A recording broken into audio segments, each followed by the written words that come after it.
Welcome back. You're still watching Politics Tonight, digging beyond the headlines. Now to our interview with the guest of the day. I am now joined by the Deputy Spokesperson of the Presidential Campaign Council of the All Progressives Congress, APC, Hannatu Musawa. Thank you very much for joining us, Madam. Thank you so much for having me on the show tonight. All right.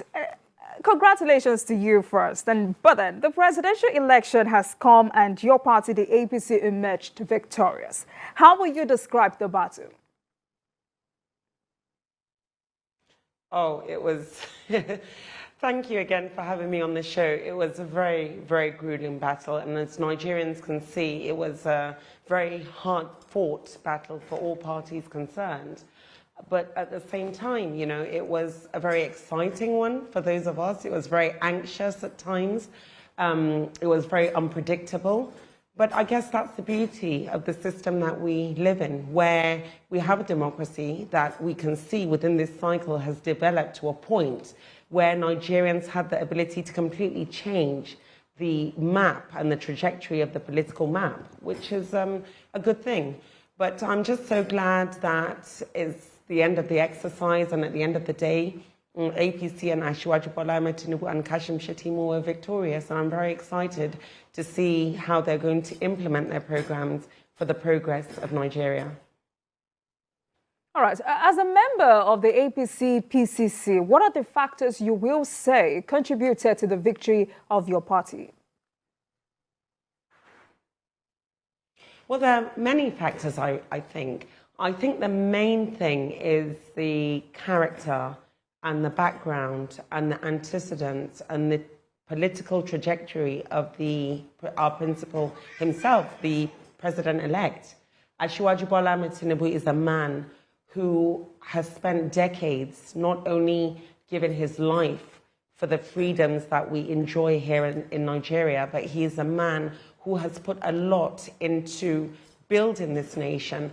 He's a man who has done a lot in building human capacity. So I think even when he came on board, you know, he was someone that was very easy for us to sell as a candidate.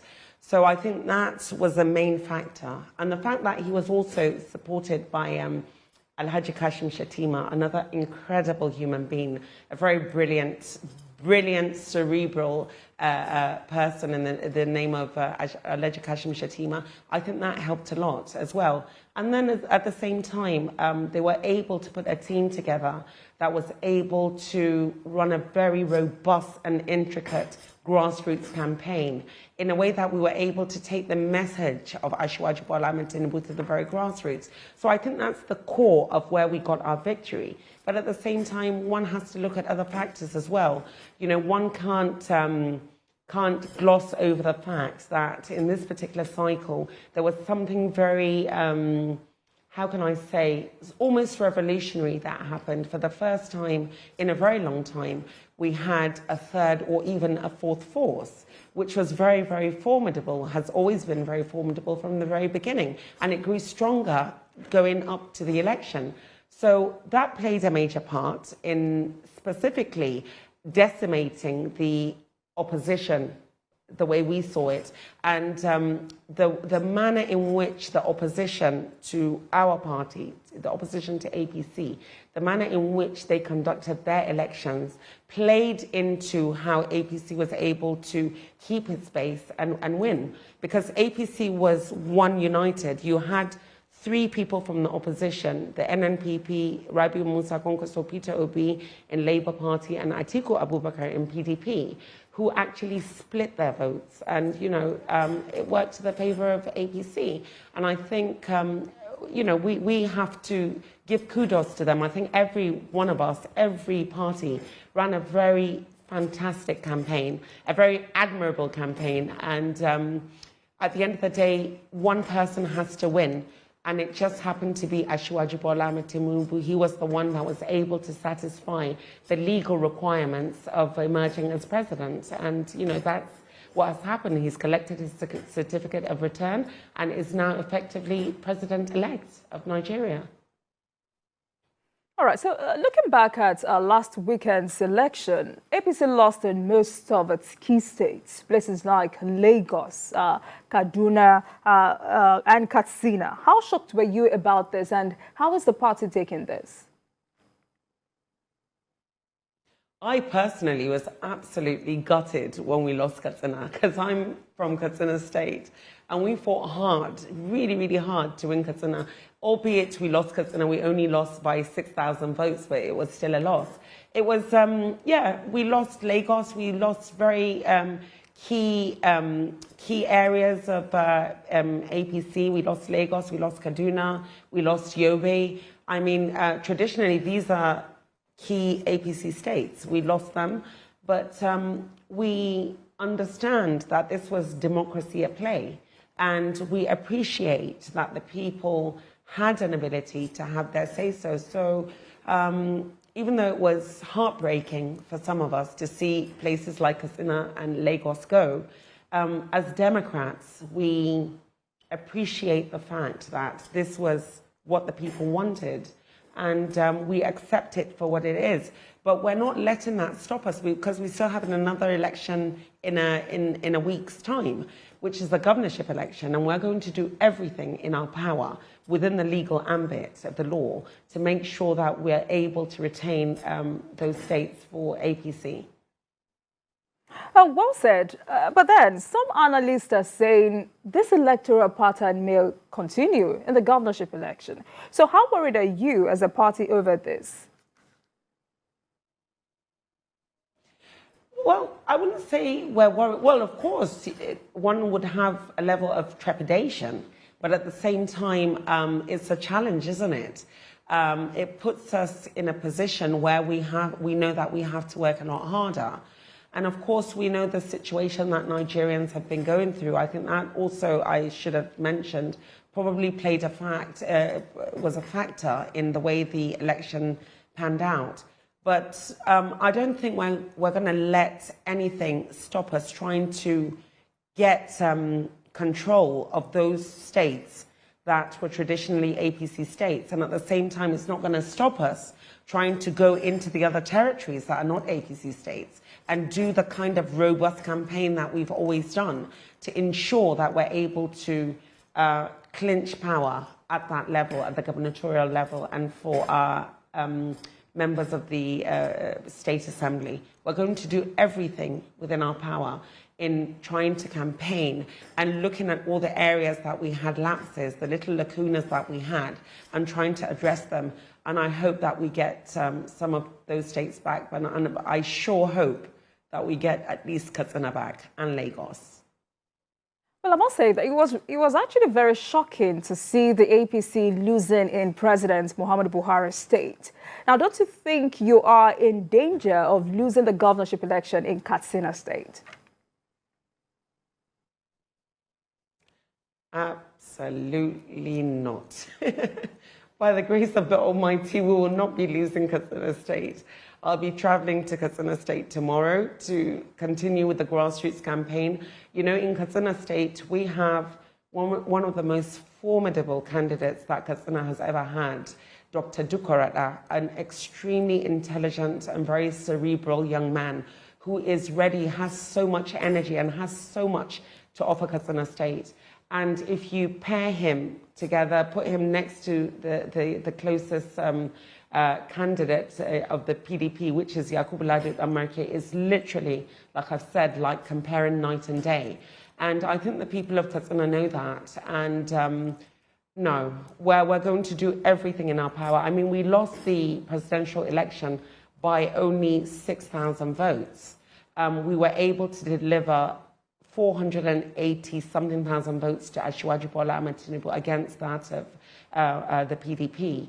And we've looked at all the areas that we've had lapses, and we're trying to see what we can do to address those lapses. And I'm going to play my part in ensuring that we maintain Katsina for the APC, and we return Dr. Dukorata as the next governor of Katsina State, God willing. All right, let's quickly touch on some other issue. The election witnessed 26.70% drop in the voter turnout. What do you think was responsible for this? Yeah, it was unfortunate to see that there was voter apathy. When we saw the numbers for the registered voters had sort of expanded, we had wanted more people to come out and vote. But I think we have to be mindful of the fact, if you remember, in the run-up to the election, we did have this monetary policy, the implementation of which really sort of hit Nigerians really hard in a way that maybe it was difficult in terms of people, logistics for them to get from one place to another.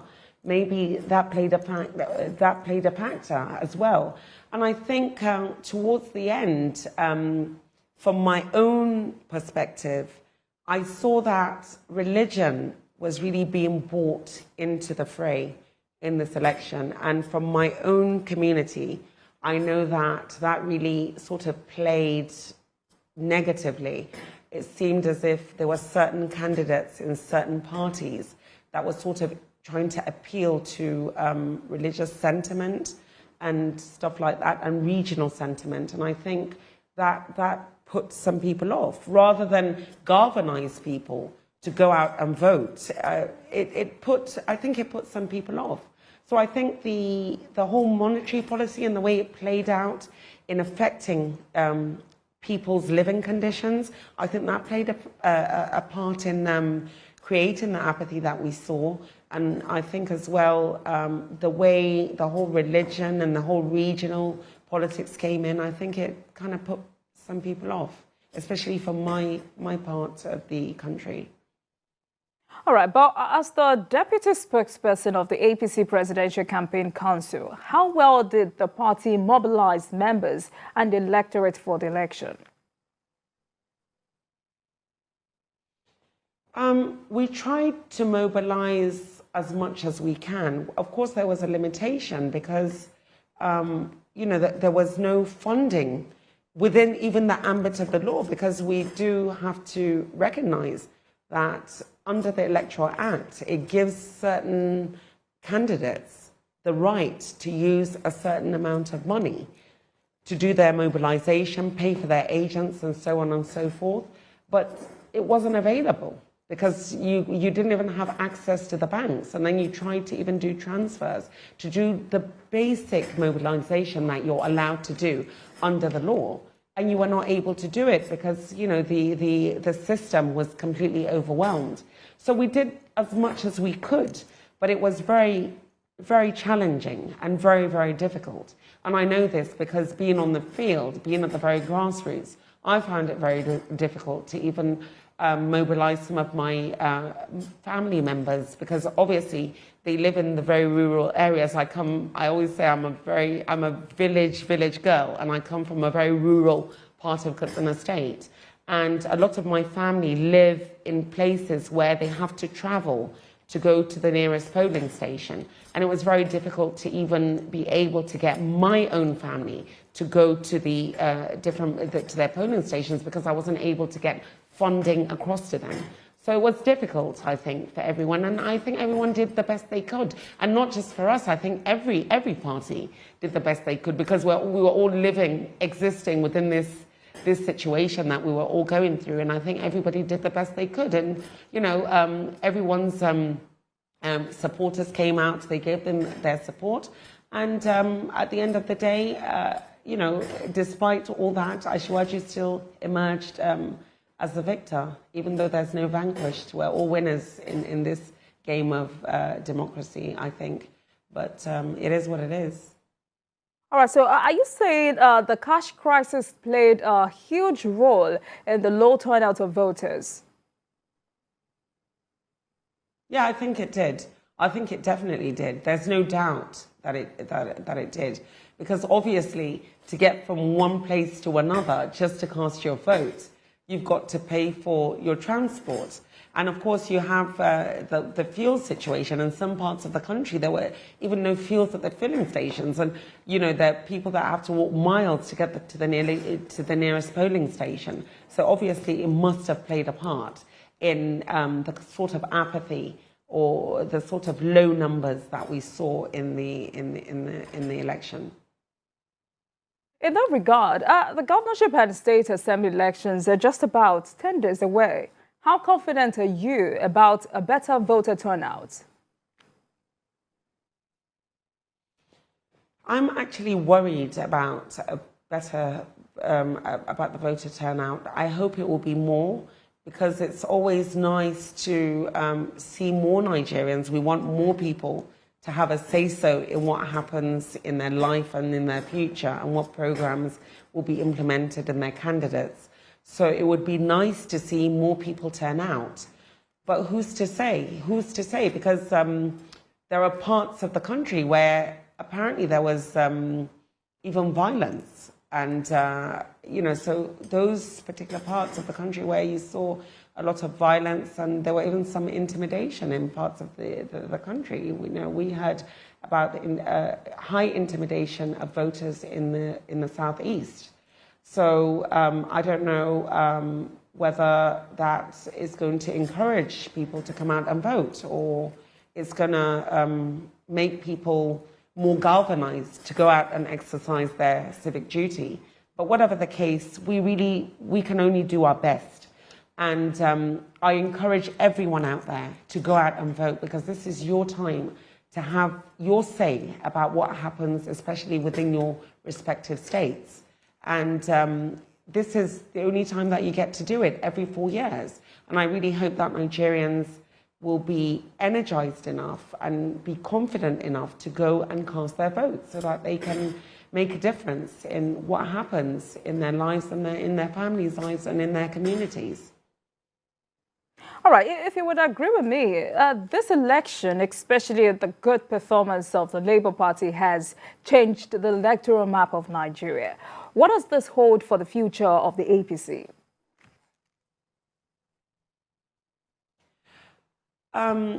The Labour Party, the Labour Party, in all my interviews, I've always said there are two things that's going to happen with the Labour Party. The first is that people like myself, who maybe don't give the Labour Party as much credit as we should, are going to be shocked at how well they're going to do. But I said the second is that the obedience are going to be outrageously shocked at the fact that Labour Party is not going to win. The Labour Party was never, ever going to be able to win this election based on the constitution of our law. That we have a law. It's not just about winning a certain number of people in a state. It's you have to pass the threshold. There's a constitutional requirement, and you have to pass the threshold of that requirement. And Labour Party did not have the ability to do that within this election. However, the Labour Party has done outrageously well.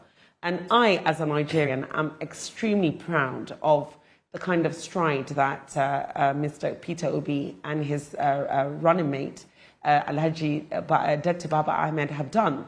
But at the same time, I think they have a lot of work to do. Because I think, yes, for the future, who knows?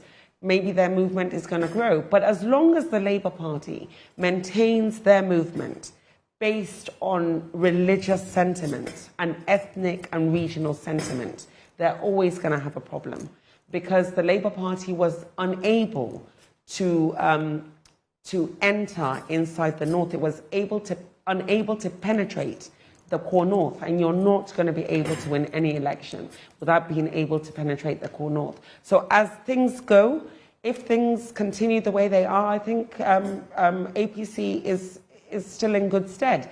And I think even in the next election, I mean, it's probably too early, we've not even gone into the next dispensation, but because I'm so confident about the kind of positive effect Asiwaju is going to have in Nigeria, I'm so confident that he's going to be a president that is going to overperform and completely meet people's expectations. I think APC is going to grow from there.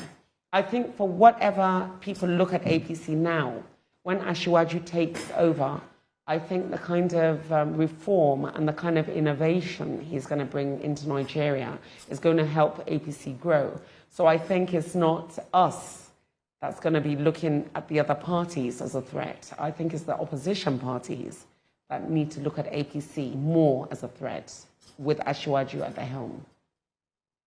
All right. We have also seen that the president-elect, Bola Tinubu, has commenced reconciliation moves within the APC. What informed this? You know, one of the things that really made me completely committed into this journey of Bola Tinubu, having to come to know him as a person, is that this is a man of great empathy, a man of great forgiveness, a man of great fortitude. He has so much foresight, he has so much wisdom, and he's a man who only thinks about what is in the best interest of Nigeria and what is in the best interest to unite Nigeria. And that is one of the things that I admire greatly about him. So even throughout the campaign, when you hear opposition parties say nasty things, terrible things about him, he's always letting it roll off his shoulder. He's always thinking about Nigeria. He doesn't let anything penetrate him as long as it is going to affect the way he's going to look at how he's going to be able to rule and unite the country. So I wasn't surprised when in his acceptance speech, he spoke about unity. Asiwaju Bola Tinubu is ready to rule Nigeria as one united piece, and that was why he wanted a free and fair process so that he will be able to move on and unite the nation as one. And he's already offered the olive branch to the opposition, and it's now up to the opposition to look and see how we can move this country forward, because at the end of the day, we have to look at Nigeria beyond anyone else. And we have gone through a process. Asiwaju Bola Tinubu has been declared as a president-elect. And I think in the interest of Nigeria, if only the main opposition would be able to channel the great national treasure, President Goodluck Jonathan, and just concede. And even if they don't want to concede, but to lend themselves to offering the kind of support that Asiwaju is going to need to be able to give Nigeria the kind of deliverables that we all need. So I really do hope that people are able to accept this olive branch that this great, great man has been able to offer them, and to look at what he wants to bring into Nigeria. He's a man that only thinks of peace. And I tell you, I'm better as a person, as a Nigerian, for having interacted with Asiwaju Bola Tinubu, and I've learned so much about unity and peace and how to sort of look at things from a bigger picture. I've learned so much just from the little interaction that I've had with him during this campaign. And I hope that everybody will be able to give him a chance to see how he's going to be able to unite this country and to bring progress to Nigeria. And of course, with the support of Kashim Shettima, who's another great peacemaker.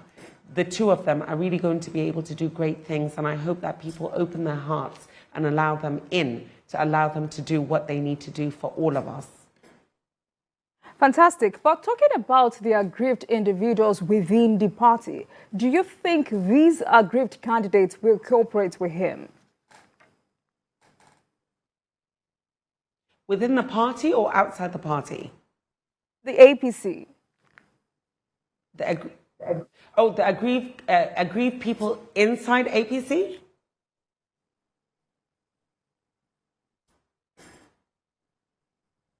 We don't really have we don't have aggrieved people in APC. We're a united party.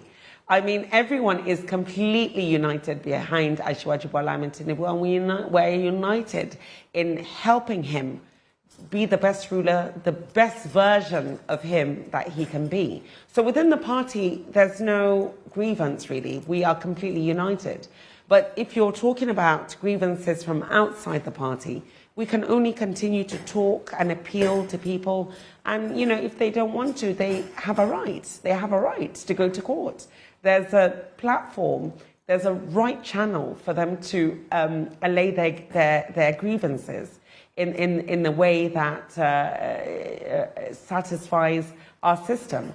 So, we're ready for them to go and do that. And at the same time, we reserve our rights to also defend our position and also to present our case. But at the end of the day, we are confident that Asiwaju Bola Tinubu, having won this election at this point, will be able to be successful throughout, God willing, for the next 4 and 8 years, by the Almighty's grace.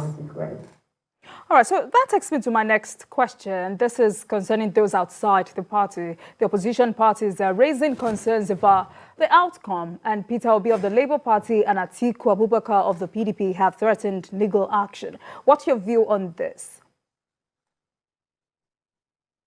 That's their right to do so. That's fair enough. If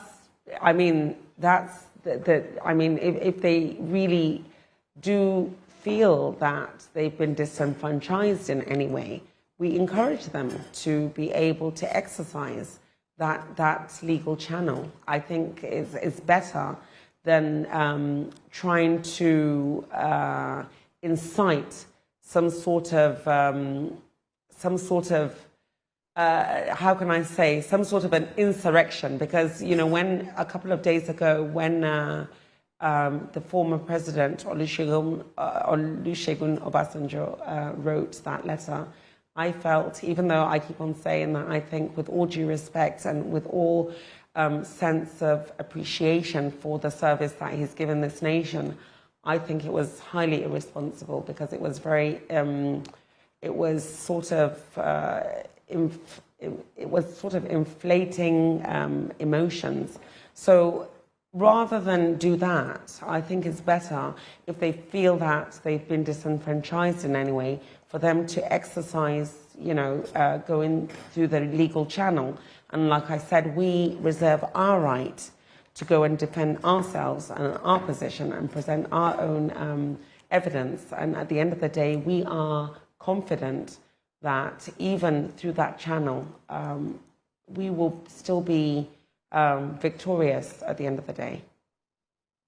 All right, still talking about the opposition parties. Atiku Abubakar, the presidential candidate of the PDP, this evening described the presidential election as the worst in Nigerian history.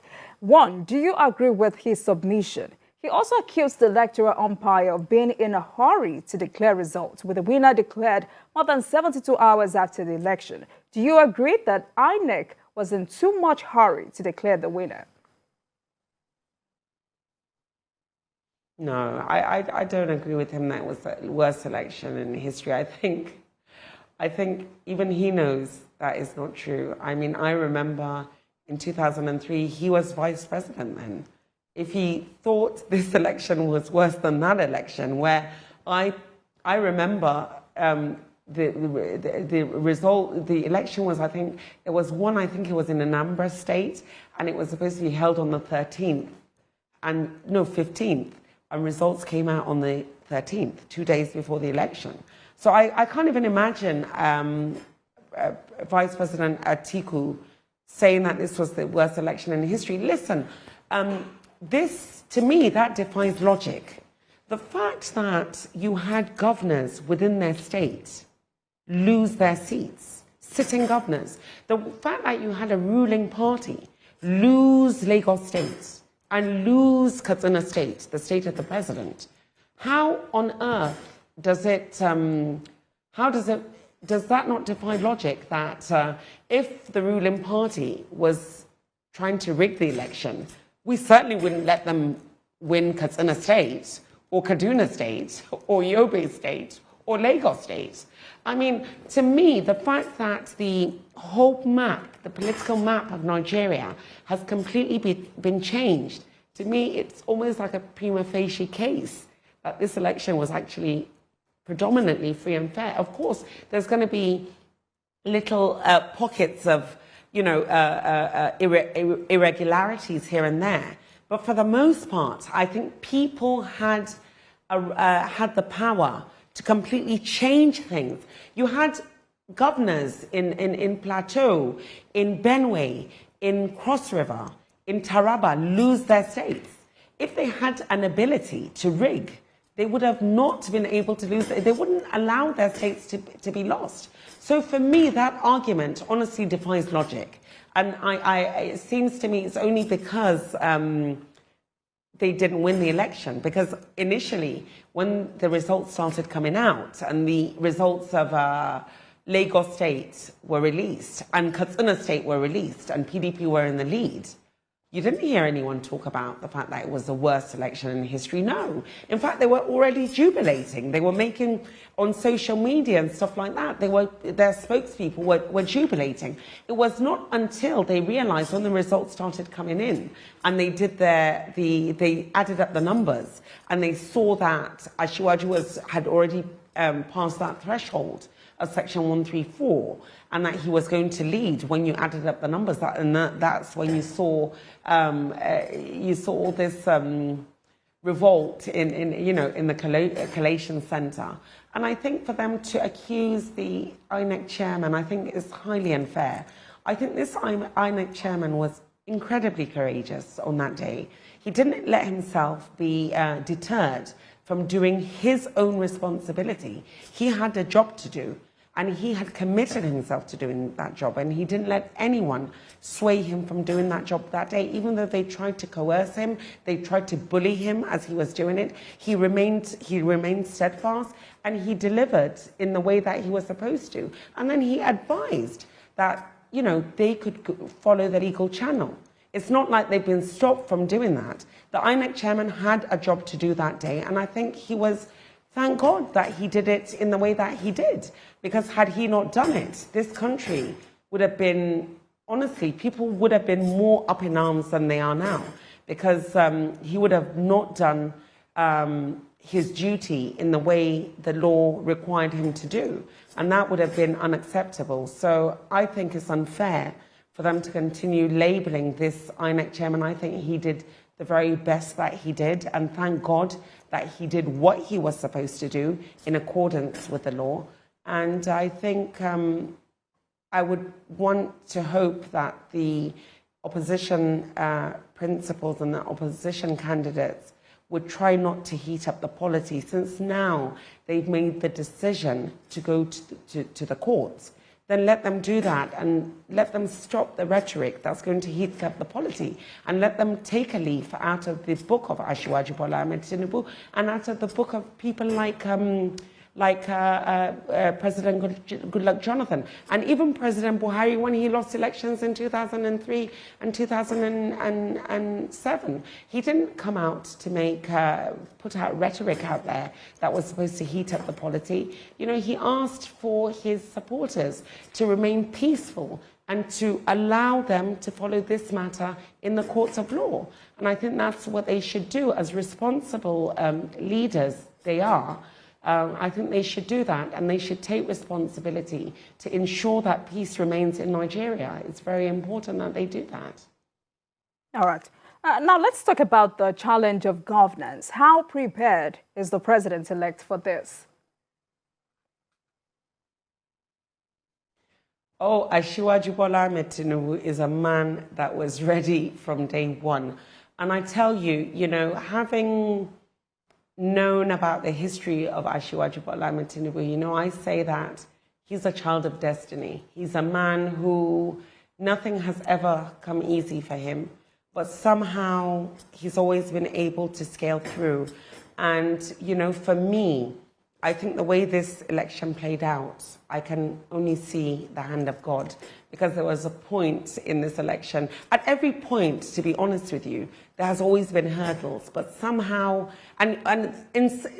hurdles that seem insurmountable, but somehow Asiwaju Bola Tinubu always was able to get over those hurdles.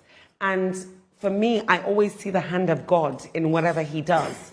So I know God is with him, with the guidance, protection, and grace and blessing of the Almighty. He'll be able to govern this Nigeria. And Asiwaju Bola Tinubu has been ready. He has done a great job in his political journey. He's done a great job as senator. He fought for the freedom that we're able to enjoy today. It's people like Asiwaju that fought for this freedom, this democracy that we're enjoying today. And he was exemplary as governor of Lagos. as a leader of the opposition, he did a great job in building other leaders. You know, he supported so many people. So even from then, he's already had his plan of what he wants to do for Nigeria, how he wants to restructure Nigeria, and he's put that together in his action plan. And even beyond that, there are other things that were not able to be expressed within an action plan that when he comes into governance, he'll be able to do. He is ready. And honestly, I do believe and I have confidence that with Asiwaju at the helm of affairs, Nigeria will see a real resurgence and see the kind of progression and innovation that possibly we've never seen in governance before. I really am confident when I say that with hand on heart. All right. We have also seen that the international community like ECOWAS, US, UK and France have pledged partnership with the president-elect. What does this hold for the country? In what areas do we need help as a country?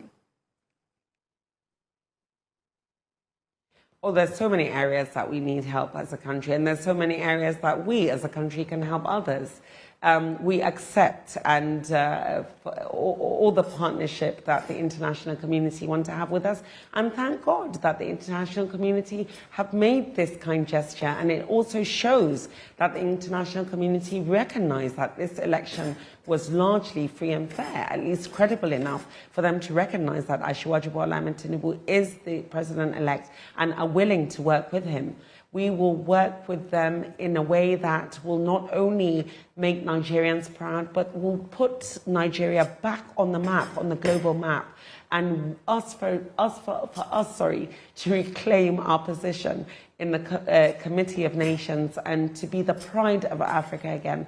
I really do believe that with Asiwaju at the helm of affairs and with the support of Alhaji Kashim Shettima and the kind of team that Asiwaju wants to put in place, I really do think that Nigeria will be a pivot of pride for the black nation, or for black nations all over the world. And I'm so excited to see Asiwaju in that capacity. And we are excited and ready to work with the international community and with the continental community.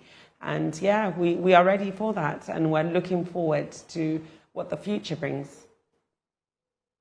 All right. As a result of this victory, we've also seen some prominent Nigerians, including elder statesman Tanko Yakasau, asking Tinubu to form an all-inclusive government. How do you think this can be achieved?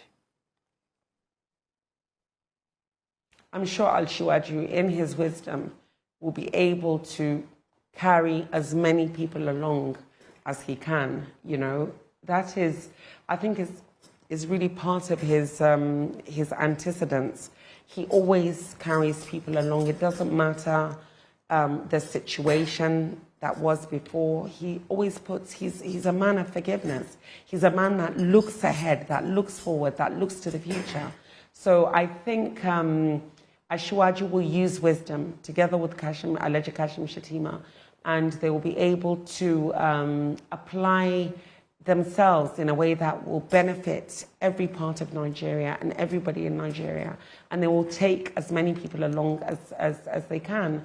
And thank God for the advice of elder statesmen such as Alhaji Tanko Yakasai and General Babangida and people like former President Babangida.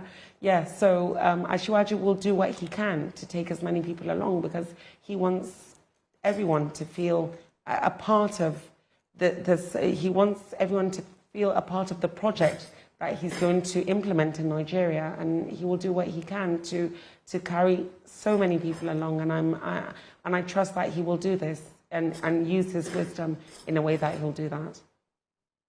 All right. The president-elect has also promised to involve the youth in his government. How critical do you think this is?